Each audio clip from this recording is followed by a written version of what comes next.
এই যে মিছিল শুরু হয়েছে ছাত্রলীগের উত্তাল মিছিল নোয়াখালীতে, এটা আস্তে আস্তে প্রতি জেলায়, প্রতি থানায়, প্রতি ইউনিয়ন, প্রতি ওয়ার্ড, প্রতি পাড়া, প্রতি মহল্লায় ছড়িয়ে দাও। প্রতিটি ঘরে ঘরে তোমরা দুর্গ গড়ে তোলো। বাংলাদেশের এই আন্দোলন, এই দুর্বার গতি চলতে থাকবে।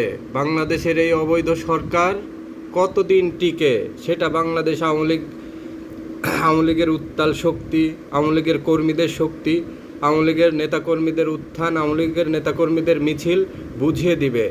সরকার একটা বাংলাদেশের সবচেয়ে বড় সংগঠনকে নিষিদ্ধ করে যা খুশি তাই করবে।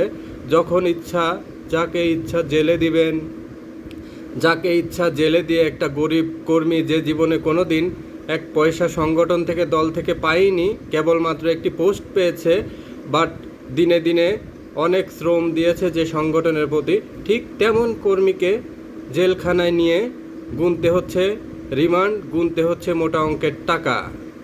এবং 3 কোটি, 3 লাখ, 2 লাখ, 5 লাখ অর্থনৈতিক অবস্থা ভেদে কাউকে 10 লাখ, 20 লাখ, 30 লাখ টাকা, এবং ইউনিয়ন চেয়ারম্যানদের 50 লাখ থেকে 1 কোটি টাকা, উপজেলা চেয়ারম্যানদের 1 কোটি টাকা, ইভেন আরও বড় নেতাদের ধরলে আরও বড় অ্যামাউন্ট হাতিয়ে নেওয়া হচ্ছে। এই যে গতকালকে যে হান্নান মাসুদের আওয়ামী লীগের কর্মীদের কাছ থেকে টাকা আদায়ের যে একটা ভিডিও ফুটেজ ফাঁস হলো, তো এই যে টাকা নেয়া, হান্নান মাসুদ যে টাকা নিচ্ছে, মুখে যে বড় বড় সততার বুলি দিয়ে এরা কথা বলে, এই যে হাসনাত আবদুল্লাহ যে বসুন্ধরা গ্রুপ থেকে কোটি টাকার চেক নিয়েছে, এই যে বড় বড় সততার কথা বুলি যে বলে বেড়ায়, স্ক্রিনে এসে বিভিন্ন জিনিস লাইভে দেখানো, অভিনয়, একটা ছাগল কিনে অভিনয়, এগুলা বাদ দাও তোমরা। এই অভিনয় বেশি দিন চলবে না। এই যে আসিফ মাহমুদ সজীব ভুঁইয়ার নামে যে 10,000 কোটি টাকার দুর্নীতির কথা উঠতেছে, হাজার হাজার কোটি টাকা লুট করার কথা উঠতেছে, যা রটে তার কিছুটা তো বটে। তোমরা এত সততার কথা, এত বুলি কোথায় পাও? এই যে শুরু হয়েছে তোমাদের পতনের আপস্ট্রিম লাইন, এই লাইন তোমরা ঠেকাতে পারবা না। এটা চলবে, চলমান আগুনের বিস্ফোরকের মতো বিস্ফোরক হবে। বাংলাদেশ আওয়ামী লীগকে আজ পর্যন্ত কোনো সংগঠন, কোনো সরকার কেউ দমিয়ে রাখতে পারেনি।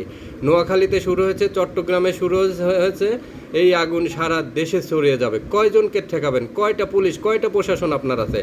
কোটি কোটি নেতাকর্মী আছে বাংলাদেশ আওয়ামী লীগের। এই কর্মীকে কেউ ঠেকাতে পারবেন না।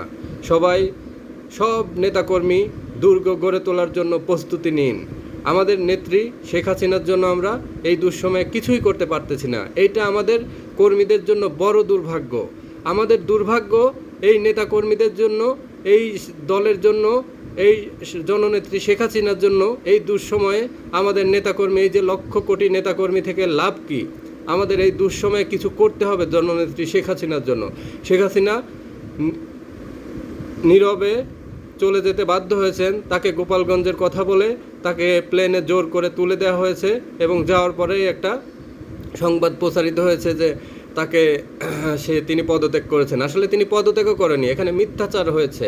এই মিথ্যাচারের জবাব এই প্রশাসন, এই দল, এই ইউনুস গং সহ এনসিপি সবাইকে দিতে হবে। সবাই ভালো থাকবেন। আজকের ভিডিও এ পর্যন্তই। জয় বাংলা, জয় বঙ্গবন্ধু, বাংলাদেশ চিরজীবী হোক। আর আমাদের নেত্রী শেখ হাসিনা দীর্ঘজীবী হোক। শেখ হাসিনার নেতৃত্বে বাংলাদেশ আওয়ামী লীগ আবার আসবে। শেখ হাসিনা আসবে, বাংলাদেশ আসবে। আমাদের জননেত্রী শেখ হাসিনার জন্য আমাদের এখন কিছু করণীয় আছে। আমরা দুর্ভাগা জাতি হয়ে থাকতে চাই না। আমরা এই দুঃসময়ে শেখ হাসিনার হাতকে শক্তিশালী করতে চাই। আমরা জননেত্রী শেখ হাসিনার পাশে দাঁড়াতে চাই। জয় বাংলা, জয় বঙ্গবন্ধু, বাংলাদেশ চিরজীবী হোক।